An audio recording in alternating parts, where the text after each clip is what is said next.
Investment risk అనేది market ఒడిదుడుకులకు లోబడి ఉంటుంది. ఇన్వెస్ట్ చేసే ముందు అందుకు సంబంధించిన వివరాలను క్షుణ్ణంగా తెలుసుకున్నాకే పెట్టుబడులు పెట్టండి. ఈ కార్యక్రమం నిపుణులు, అనుభవజ్ఞుల సూచనలు, సలహాల మేరకు మాత్రమే నడుస్తుంది. మీ పెట్టుబడులకు ఏబిఎన్ ఆంధ్రజ్యోతి ఎటువంటి బాధ్యత వహించదు. నమస్తే, welcome to ABN business news. ఇక దేశీయ స్టాక్ మార్కెట్లు అయితే భారీ లాభాలు కొనసాగుతున్నాయి. భారత్పై అమెరికా టారిఫ్ల తగ్గింపు జోష్తో దేశీయ సూచీలు అయితే దూసుకుపోతున్నాయి. సెన్సెక్స్ 2220 పాయింట్లకు పైగా లాభాల్లో, ఇటు నిఫ్టీ 650 పాయింట్లకు పైగా లాభాల్లో ట్రేడ్ అవుతున్నాయి. అట్లాగే అదానీ ఎంటర్ప్రైజెస్ కావచ్చు, జియో ఫైనాన్స్, శ్రీరామ్ ఫైనాన్స్ షేర్లు లాభాల్లో కొనసాగుతుండగా Nestle, Godrej, consumer, Hind petrol నష్టాల్లో కొనసాగుతున్నటువంటి పరిస్థితి కనిపిస్తుంది. ప్రజెంట్ మనం చూస్తే నిఫ్టీ 50 25,763 దగ్గర కొనసాగుతుంది, 675 పాయింట్ల లాభంతో. ఇటు బీఎస్సీ సెన్సెక్స్ 83,864, 2,198 పాయింట్ల లాభంతో. ఇటు నిఫ్టీ 500 23,468, 631 పాయింట్ల లాభంతో ఉంది. ఇటు బ్యాంక్ నిఫ్టీ కూడా దాదాపుగా 1,483 పాయింట్ల లాభంతో ఉంది. సో ఐటీ కూడా 616 పాయింట్ల లాభంతోనైతే కంటిన్యూ అవుతోంది. సో ఇవన్నీ అంశాలకు సంబంధించి మీకు ఏదైనా డౌట్ ఉంటే స్క్రీన్ పైన కనిపిస్తున్నటువంటి నంబర్కి కాల్ చేయొచ్చు మార్కెట్కి సంబంధించి, లేదంటే కామెంట్ రూపంలో కూడా మీరు రాయొచ్చు. మనతో పాటు సీనియర్ బిజినెస్ అనలిస్ట్ వెంకట్రావు గారు కూడా లైవ్లో సిద్ధంగా ఉన్నారు. వారిని అడిగి మీ సందేహాలు నివృత్తి చేసే ప్రయత్నం చేస్తాను. సార్ నమస్కారం. వెంకట్రావు గారు. నమస్తే పవన్ గారు. సార్, ఏంటి మార్కెట్లు అయితే మంచి జోష్ మీద కనిపిస్తున్నాయి, భారీ లాభాలతో ముందుకెళ్తా ఉన్నాయి. ఏంటి సార్ దీనికి సంబంధించి ఏంటి కారణాలు? ఈ ట్రంప్ టారిఫ్లేనా లేదంటే బడ్జెటా? ఎట్లా చూస్తారు మీరు? రెండు విధాలుగా అనుకోవచ్చండి. ఒకటి అంటే ఈ రోజు మార్కెట్ గ్యాప్ అప్ అయింది, మరి నిన్న కూడా పాజిటివ్ గానే క్లోజ్ అయిందిగా. అవును. సో నిన్న పాజిటివ్ గా క్లోజ్ అయిందంటే మనం బడ్జెట్ దాని ప్రకారం పాజిటివ్ గా క్లోజ్ అయింది. ఈ రోజు చూసుకుంటే మనకి ట్రంప్ కు సంబంధించి ఏదైతే వారు 50% టారిఫ్ లో ఉన్న మనని 18% టారిఫ్ లోకి తీసుకొచ్చారు. సో ఇది మార్కెట్ కి చాలా ఊతమిచ్చిందని చెప్పుకోవాలి. ముఖ్యంగా గమనిస్తే మన నైబరింగ్ కంట్రీస్ ఏవైతే ఉన్నాయో వాటన్నిటికన్నా కూడా 1% తక్కువ టారిఫ్లతోనే మనకి ట్రంప్ ఈ డీల్ని అయితే తీసుకొచ్చారండి. సో ఇది ఒక విధంగా చెప్పాలి అని అంటే మంచి శుభవార్తగానే మనం చూసుకోవచ్చు. అయితే ఇందులో ఒక చిన్న పాయింట్ కూడా ఉందండి. అదేంటంటే వారు టారిఫ్లు తగ్గించామన్నారు కానీ క్లారిటీ అనేది ఇవ్వలేదు. దేని మీద తగ్గించాము ఏంటి అనేది మాత్రం క్లియర్ గా చెప్పలేదు. కాకపోతే ఒక $500 బిలియన్ సంబంధించి అయితే ప్రొడక్ట్స్ మీరు అంటే ఇండియా పర్చేజ్ చేయడానికి అంగీకరించింది. అలాగే రష్యాతో ఆయిల్ మేము చెప్పినట్లుగా కొనటం ఆపేసింది. అందువల్ల మేము టారిఫ్లు అనేవి తగ్గిస్తున్నాం అని చెప్పారు. కానీ ఈ టారిఫ్లు ఏ రంగాలకి ఎంత, అలాగే మన దేశం నుంచి వచ్చే వస్తువుల్లో ఏమన్నా ఎగ్జంప్షన్స్ ఉన్నాయా, వాళ్ళ దగ్గర నుంచి అన్ని రకాల వస్తువులు వస్తున్నాయా, లేదా కొన్నిటి మీదే మనం 0% టారిఫ్ విధించి కొన్నిటికి ఎగ్జంప్షన్ ఇవ్వలేదా అనేది ఇంకా క్లారిటీ అయితే లేదండి. రైట్ సార్, రామ్ కుమార్ గారు ఉన్నారు కాలర్ మీతో మాట్లాడడానికి. రామ్ కుమార్ గారు నమస్కారం. నమస్తే సార్. మీ డౌట్ అడగండి. వెంకట్రావు గారు ఉన్నారు. మా దగ్గర ఎల్ఐసి వచ్చేసి 900లో ఉన్నాయి సార్. అవి హోల్డ్ చేయాలా ఉంచాలా? ఒక్కసారి. తర్వాత వచ్చేసి ఎల్ఐసి సార్, ఎల్ఐసి. ఇంకొకటి వచ్చేసి విక్రమ్ సోలార్ సార్, 360లో తీసుకున్నాం సార్. అది చాలా డౌన్ అయిపోయింది.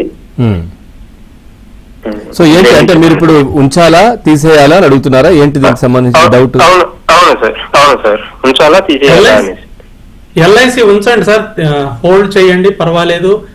గురువారం రోజున 5 ఫిబ్రవరి తారీఖున మనకి రిజల్ట్స్ కూడా ఉన్నాయి. మీరు రిజల్ట్స్ అయిన తర్వాత యావరేజ్ కూడా ప్లాన్ చేయొచ్చండి. సో కరెంట్ ప్రైస్లో అయితే యావరేజ్ చేయొద్దు. రిజల్ట్స్ చూడండి, రిజల్ట్స్ కనుక బెటర్ గా వచ్చింది అని అంటే రిజల్ట్స్ అయిపోయిన తర్వాత మీరు యావరేజ్ ప్లాన్ చేసుకుని హోల్డ్ చేయొచ్చండి. రిజల్ట్స్ బెటర్ గా వస్తే మళ్ళీ ఎల్ఐసి 1200 మార్క్ ని క్రాస్ చేసుకుని పైకి వెళ్ళడానికి ఎక్కువ అవకాశాలు కనిపిస్తున్నాయి. అలాగే విక్రమ్ సోలార్ వచ్చేసి ఇంకొంచెం డౌన్ రావడానికి ఛాన్సెస్ కనిపిస్తుందండి. మీ దగ్గర ఎక్కువ క్వాంటిటీ కనుక ఉంటే దానిలో 50% క్వాంటిటీని ఇక్కడ తీసేసేయండి విక్రమ్ సోలార్ ని. అలాగే 240 దాటితే యావరేజ్ ప్లాన్ చేసుకుని హోల్డ్ చేసి మీ ప్రైస్ లెవెల్స్ రాగానే ఎగ్జిట్ అయిపోండి విక్రమ్ సోలార్ లో. రైట్, శ్రీనివాస్ గారు ఉన్నారు సార్ కాలర్. శ్రీనివాస్ గారు నమస్కారం. నమస్కారం సార్. మీ డౌట్ ఏంటి? వెంకట్రావు గారు ఉన్నారు. సార్, మనం హాస్పిటల్ సెక్టర్ లో ఇన్వెస్ట్మెంట్ చేయాలంటే మిడ్ క్యాప్ లో కానీ స్మాల్ క్యాప్ లో కానీ ఏది తీసుకోవచ్చు? అదేవిధంగా సార్, న్యూజన్ సాఫ్ట్వేర్ 1600 నుంచి ఇప్పుడు 500 రూపాయలకి వచ్చింది కదా, ఇది ఫండమెంటల్ గా కొనుక్కునే టైం అయినా? అదొకటి సార్. సార్, డేటా సెంటర్ లో మనం ఇన్వెస్ట్మెంట్ చేయాలంటే మిడ్ క్యాప్ లో కానీ స్మాల్ క్యాప్ లో కానీ ఏదైనా ఒక 2 స్టాక్స్ చెప్పండి సార్. సార్, ఒకటి న్యూజెన్ డేటా సెంటర్, అదేవిధంగా ఇప్పుడు హాస్పిటాలిటీకి సంబంధించి అంటే హాస్పిటల్కి సంబంధించి ఏదైనా ఏం సజెస్ట్ చేస్తారు? Small cap, mid cap, Okay. Small cap. Okay అండి. సో హాస్పిటల్ సెక్టర్ కి సంబంధించి అయితే రీసెంట్ గా మనకి బడ్జెట్ లో కూడా గమనిస్తే మెడికల్ టూరిజం ని ప్రోత్సహించే విధంగా బడ్జెట్ లో కూడా అనౌన్స్మెంట్ జరిగిందండి. సో ముఖ్యంగా మనం ఈ మెడికల్ టూరిజం సంబంధించి అయితే Narayana Hrudayalaya and Apollo hospitals అయితే ముందున్నాయి. సో మీరు వాటి మీద ఎక్కువ ఫోకస్ చేయండి. అలాగే ఫోర్టిస్ హెల్త్ కేర్ కూడా బాగానే ఉంది. సో వీటి మీద ఎక్కువ ఫోకస్ చేయించండి. అలానే న్యూజెన్ సాఫ్ట్వేర్ ఎందుకు తగ్గుతుంది అంటే రిజల్ట్స్ పరంగా చూసుకుంటే మీరు ఎప్పటి నుంచి తగ్గుతుందో కూడా గమనించండి. జనవరి తర్వాత నుంచి, లాస్ట్ ఇయర్ జనవరి తర్వాత నుంచి మనకి కంటిన్యూస్ ఫాల్ అయితే వచ్చిందండి. మధ్యలో కొద్దిగా పెరిగినా కూడా మళ్ళీ కంటిన్యూస్ ఫాల్ వచ్చింది. మీరు రిజల్ట్స్ గమనిస్తే రిజల్ట్స్ వచ్చిన తర్వాత కూడా అది ఫాల్ అవుతుంది అంటే రిజల్ట్స్ అనుకున్నట్లుగా రాలేదండి.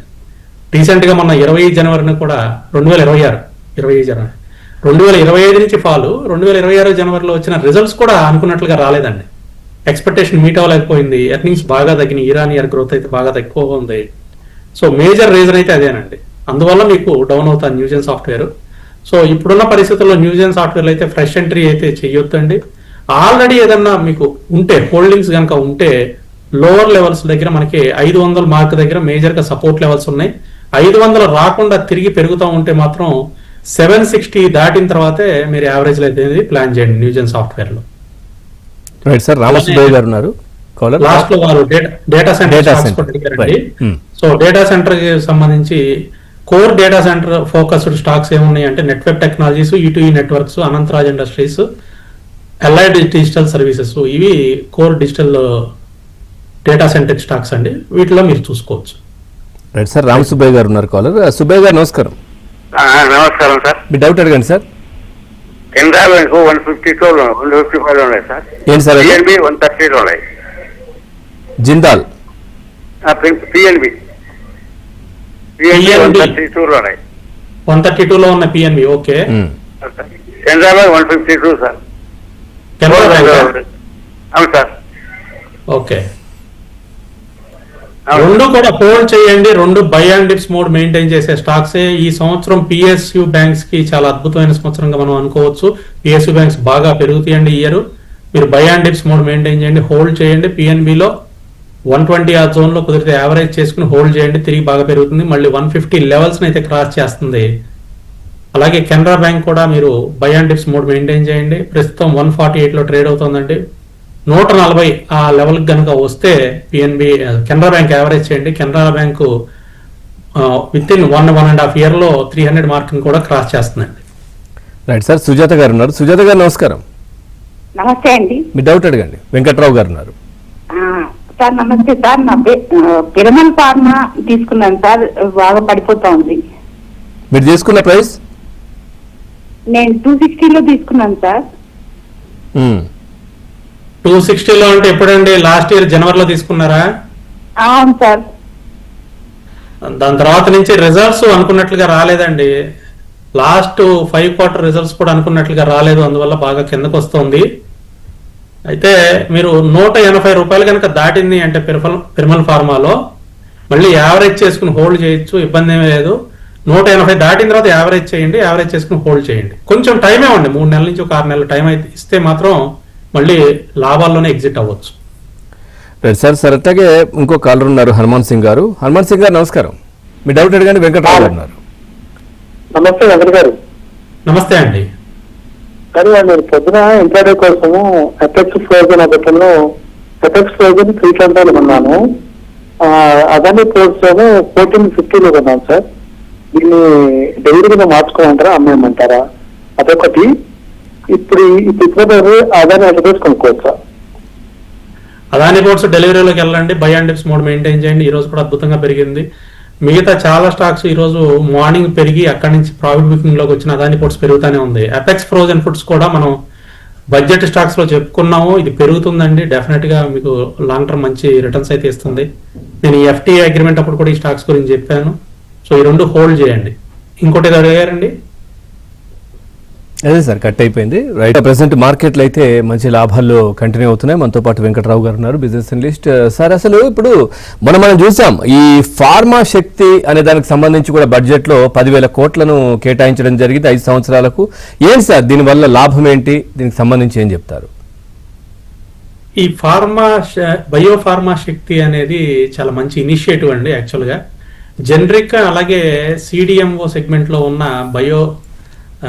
ఫార్మా స్టాక్స్ కి చాలా ఉపయోగకరమైన విషయం అండి. మనం ఆల్రెడీ యూతో ట్రేడ్ డీల్ ఏదైతే చేసుకున్నామో దీంట్లో జనరిక్ డ్రగ్స్ ని అక్కడికి ఎక్స్పోర్ట్ చేసుకునే విధంగా కూడా డీల్ ఉందండి. ఇప్పుడు దాకా మనకి మేజర్ మార్కెట్ వచ్చేసి అమెరికాని.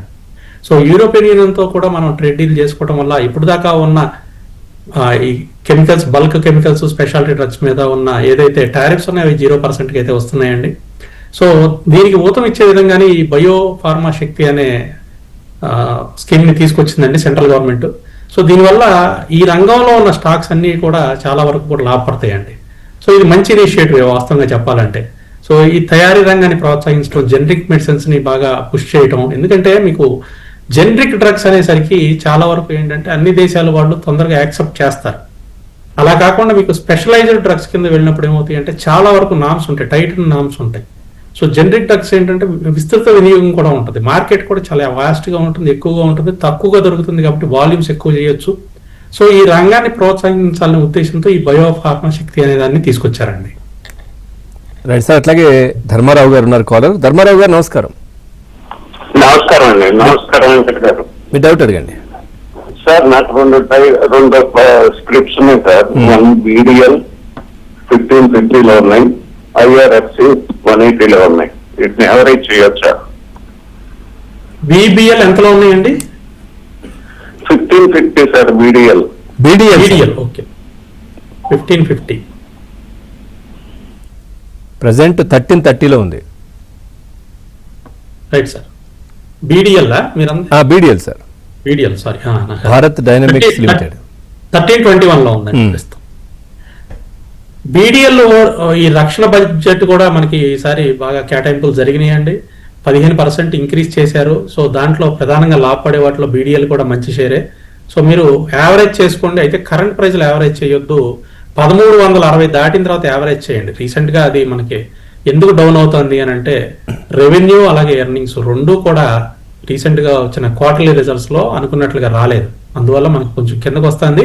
ఇది టెంపరీనే, మళ్ళీ తిరిగి పెరుగుతుందండి. 1360 దాటిన తర్వాత BDL యావరేజ్ చేసుకుని హోల్డ్ చేయండి. అలాగే IRFC కూడా అండి. IRFC కూడా మనకి 116 116 115.46 వారు తీసుకున్నది 180. సో ఇది కూడా మీరు యావరేజ్ చేసుకుని హోల్డ్ చేసే స్టాక్ అండి. 121 దాటిన తర్వాత యావరేజ్ చేయండి, ఇప్పుడే వద్దు. 121 దాటిన తర్వాత యావరేజ్ చేసుకుని హోల్డ్ చేయండి. Right sir. హరిప్రసాద్ గారు ఉన్నారు. ప్రసాద్ గారు నమస్కారం. నమస్కారం సార్. మీ డౌట్ అడగండి సార్. వెంకట్రావు గారు. నమస్కారం అండి సార్. నాయి ఒక 3 స్టాక్స్ ఉన్నాయి సార్. DCX సిస్టమ్ ఒకటండి, 40% లాస్ లో ఉన్నాను. రెండోదేమో క్రాంప్టన్ గ్రీవ్స్ సార్, అది కూడా 40% లాస్ లో ఉన్నాను. మూడోదేమో రైట్స్ సార్, అది కూడా 45% లాస్ లో ఉన్నాను. ఈ 3 ఏమన్నా పెరిగే సూచనలు ఉన్నాయా, లేకపోతే నేను యావరేజ్ చేసుకోమంటారా, లేకపోతే బయటకు వచ్చేయమంటారా? DCX వచ్చేసి 172. DCX మీరు యావరేజ్ చేసుకోవచ్చు అండి. ప్రస్తుతం 172.23 లో ఉంది. అయితే ఇప్పుడే యావరేజ్ చేయొద్దు. గురువారం రోజున రిజల్ట్స్ ఉన్నాయి. రిజల్ట్స్ మనకి బెటర్ గా వస్తే మాత్రం యావరేజ్ చేయండి. ఒకవేళ రిజల్ట్స్ అనుకున్నట్లుగా రాలేదు అని అంటే మాత్రం ఇమీడియట్ గా ఎగ్జిట్ అయిపోండి. గురువారం వరకు వెయిట్ చేద్దామండి, ఇంకొక 2 రోజులు. గురువారం రిజల్ట్స్ రాగానే మనం డెసిషన్ తీసుకోవచ్చు. క్రాంప్టన్ గ్రీవ్స్ కూడా అంతేనండి. మనకి క్రాంప్టన్ గ్రీవ్స్ లో కూడా శుక్రవారం రిజల్ట్స్ ఉన్నాయి. ఎందుకంటే last 5 quarters, almost 6 quarter results Crompton Greaves కి అనుకూలంగా రాలేదండి. అందుకనే మనం చూసుకుంటే దాదాపు 480 జోన్ నుంచి కంటిన్యూస్ గా ఫాలో అవుతుంది. ప్రస్తుతం 233 దగ్గరికి వచ్చింది.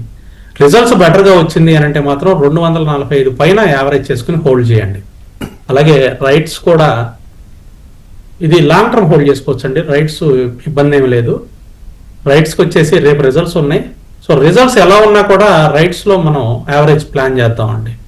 అయితే ఈ ప్రైస్ లో అయితే వద్దు. 235 దాటిన తర్వాత రైట్స్ లో యావరేజ్ ప్లాన్ చేసుకుని హోల్డ్ చేయండి.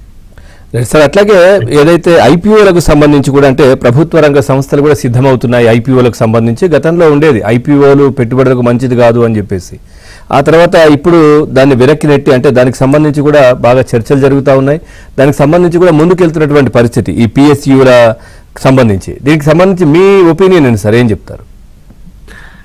రీసెంట్ గా మనం చూసుకుంటే లాస్ట్ 3 ఇయర్స్, 3 కాదండి, ఆల్మోస్ట్ 4 ఇయర్స్ అనుకోండి. లాస్ట్ 4 ఇయర్స్ నుంచి కూడా IPO యుగంగానే మనం చెప్పుకోవచ్చు అండి. ఎందుకంటే లాస్ట్ 4 years లో ఐపీఓలు దాదాపు విపరీతంగా వెలుగులో వచ్చినాయి మార్కెట్లోకి.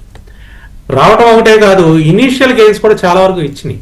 అయితే మనం ఇక్కడ స్టాటిస్టికల్ గా గమనించాల్సింది ఏంటి అని అంటే, ఇనీషియల్ గెయిన్స్ ఇచ్చినాయి కానీ తర్వాత సస్టైన్ అయినాయి అని అంటే సస్టైన్ అవ్వలేకపోయినాయి చాలా వరకు కూడా. అయితే ఇక్కడ ప్రభుత్వ రంగ సంస్థలకి ప్రైవేట్ వాళ్ళకి కొంచెం డిఫరెన్స్ ఉందండి.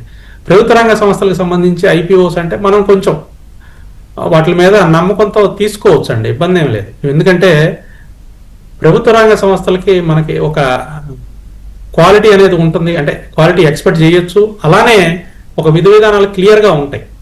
వాళ్ళు ఒక ఫండ్ని తీసుకున్నారు అని అంటే దేనికోసం అయితే తీసుకున్నారో దానికోసమే ఉపయోగిస్తారు. అలాగే ప్రైవేట్ రంగ సంస్థలు ఏంటంటే ఐపీఓలో కలెక్ట్ చేసిన ఫండ్ని వాళ్ళు ఐపీఓలో చెప్పిన విధంగా ఉపయోగించాలని ఏమీ లేదు. కొన్ని చోట్ల ఉపయోగిస్తారు, ఒక్కోసారి ఉపయోగించరు. సో అందుకని మనకి ఐపీఓకి సంబంధించి ప్రభుత్వ రంగ సంస్థలు కనుక వస్తే నేనైతే సజెస్ట్ చేస్తానండి తీసుకోమని. సో ఇది ఒక మంచి పరిణామమే. అంటే ఫండ్స్ పబ్లిక్ నుంచి కూడా గ్యాదర్ చేసుకుని ముందుకు. ఇప్పుడు గవర్నమెంటే మొత్తం ఫండ్ పెట్టాలంటే ప్రతిసారి గవర్నమెంట్ దగ్గర ఉండదండి ఫండ్.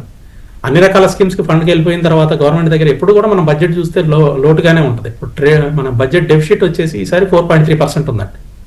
సో ప్రతిసారి లోటు ఉంటుంది. కాబట్టి ప్రతిసారి ఫండ్ తీసుకురావాలంటే కష్టం. అందుకని పబ్లిక్ దగ్గర నుంచి ప్రజల దగ్గర నుంచి కూడా భాగస్వామ్యంతో తీసుకుని ముందుకు తీసుకెళ్ళడం అనేది మంచి పరిణామమే. డెఫినెట్ గా ఇది సక్సెస్ అవుతుందండి. రైట్ సార్, శశికళ గారు ఉన్నారు. శశికళ గారు నమస్కారం. సార్ మీ డౌట్ అడగండి. వెంకట్రావు గారు ఉన్నారు. Okay sir. సార్ బ్రిగేడ్ తీసుకొని ఉన్నాం సార్, 1250తో తీసుకొని ఉన్నాం. ఇప్పుడు 750తో ఉంది. ఇవి ఇంకా కొద్దిగా యాడ్ చేద్దాం అనుకుంటున్నాం సార్. ఇప్పుడు ఏం స్టాక్ అండి? Brigade sir. Brigade, okay. Sir brigade enterprises 783 results వచ్చినాయి. రెవెన్యూ బాగుంది కానీ ఎర్నింగ్స్ అంత బాగాలేదు. అందువల్ల కొంచెం కన్సాలిడేషన్ జరుగుతుంది. ఈ రోజే కొంచెం 5.8% పెరిగిందండి. ఈరోజే కొద్దిగా పెరిగింది. మీరు 840 దాటిన తర్వాత యావరేజ్ చేయండి మేడం. ఇప్పుడే వద్దు. 782లో ఉంది. 840 దాటిన తర్వాత బ్రిగేడ్లో యావరేజ్ చేసుకుని హోల్డ్ చేయండి. కొద్దిగా టైం ఇవ్వండి దీనికి, ఒక 3 to 6 months టైం ఇవ్వండి, డెఫినెట్గా పెరుగుతుందండి. రైట్ సార్, తాతారావు గారు ఉన్నారు. రావు గారు నమస్కారం. రైట్, కట్ అయింది. సో తర్వాత సార్, ఈ మినరల్స్ కి సంబంధించి అంటే రేర్ ఎర్త్ కారిడార్, దీనికి సంబంధించి ఎట్లా ఉంటుంది, ఉపయోగాలు ఏంటి, అసలు దీనిపైన ఇన్వెస్ట్ చేస్తే ఎట్లా ఉంటుంది? ప్రపంచంలో 8% రేర్ ఎర్త్ మెటీరియల్స్ అనేది భారతదేశంలో ఉన్నాయండి. అయితే ఇప్పటి వరకు మనం వాటిని వెలికి తీయలేదు. సో ఇవి డిఫెన్స్ అండ్ ఏరోస్పేస్ టెక్నాలజీస్ లో ఎక్కువ యూజ్ చేస్తారండి. ఇప్పుడు దాకా మనం ఏంటంటే చైనా నుంచి ఇంపోర్ట్ చేసుకున్నాం, వాటి మీద ఎక్కువ ఆధారపడుతున్నాం. మనమే కాదు, ఈవెన్ అగ్రరాజ్యం అమెరికా కూడా చైనా నుంచే చాలా వరకు రేర్ ఎర్త్ మెటీరియల్స్ అనేది ఇంపోర్ట్ చేసుకుంటారు. సో రేపొద్దున జియో పొలిటికల్ సినారియోస్లో మళ్ళీ ఏదైనా ఇబ్బందులు వచ్చినా మన ప్రాజెక్టుల్లో రేర్ ఎర్త్ మెటీరియల్స్ అవసరమైన, ఎందుకంటే డిఫెన్స్ సెక్టర్ మీద మనం ఎక్కువగా ఇన్వెస్ట్ చేస్తున్నాం. రేపొద్దున ఏదైనా ఇబ్బందికరమైన వాతావరణం వచ్చి ఎక్కడి నుంచి ఆగిపోయినా కూడా మనకి ఇబ్బంది లేకుండా ఉండటం కోసం, సెల్ఫ్ సస్టైనబిలిటీ కోసం ఈ రేర్ ఎర్త్ మెటీరియల్ సంబంధించిన కారిడార్ని కూడా అనౌన్స్ చేశారండి బడ్జెట్లో. ఒరిస్సా, ఆంధ్రప్రదేశ్, తమిళనాడు, కేరళకి సంబంధించి కారిడార్ అయితే అనౌన్స్ చేశారు. సో దీనివల్ల మనకి వేరే దేశం మీద ఆధారపడకుండా మన స్పేస్ ప్రోగ్రామ్స్ కానీ, మన డిఫెన్స్ ప్రోగ్రామ్స్ కానీ, అలాగే 5th generation టెక్నాలజీతో, స్టెల్త్ టెక్నాలజీతో ఎయిర్ క్రాఫ్ట్ తయారు చేస్తున్నారు. యాంకా ప్రాజెక్ట్ ఉంది. వీటన్నిటికీ కావాల్సిన మినరల్స్ అన్ని కూడా మన దేశంలోనే మనం మైనింగ్ చేసుకుని తీసుకునే విధంగా ఈ ప్రోగ్రామ్ అయితే ముందుకు తీసుకెళ్తున్నారండి. చాలా అద్భుతమైన ప్రోగ్రాము. సో దీనివల్ల మేజర్ అడ్వాంటేజ్ ఏంటంటే, ముఖ్యంగా మన స్పేస్ టెక్నాలజీకి సంబంధించిన ప్రోగ్రామ్స్ కూడా ఆగకుండా రన్ అవడానికి, అంటే వేరే దేశంలో ఇప్పుడు దాకా దాని మీద ఆధారపడి వచ్చింది ఏదైతే ఉందో, ఎవరి మీద ఆధారపడకుండా మన వరకు మనం చేసుకోవడానికి ఉపయోగపడుతుందండి ఈ ప్రోగ్రామ్ అనేది. రైట్ సార్, అనిత గారు ఉన్నారు కాలర్. అనిత గారు నమస్కారం. అనిత గారు, మీ డౌట్ అడగండి. హలో హలో హలో, మాట్లాడండి, మీ డౌట్ అడగండి మేడం. నా దగ్గర నౌకరీ ఉన్నాయండి 1400 యావరేజ్ లో. సో ఆల్మోస్ట్ 8 months నుంచి హోల్డ్ చేస్తున్నానండి. అలాగే నా దగ్గర బీడీఎల్ లో రీసెంట్ గా తీసుకున్నానండి 1500 యావరేజ్ లో 300 షేర్స్ ఉన్నాయి.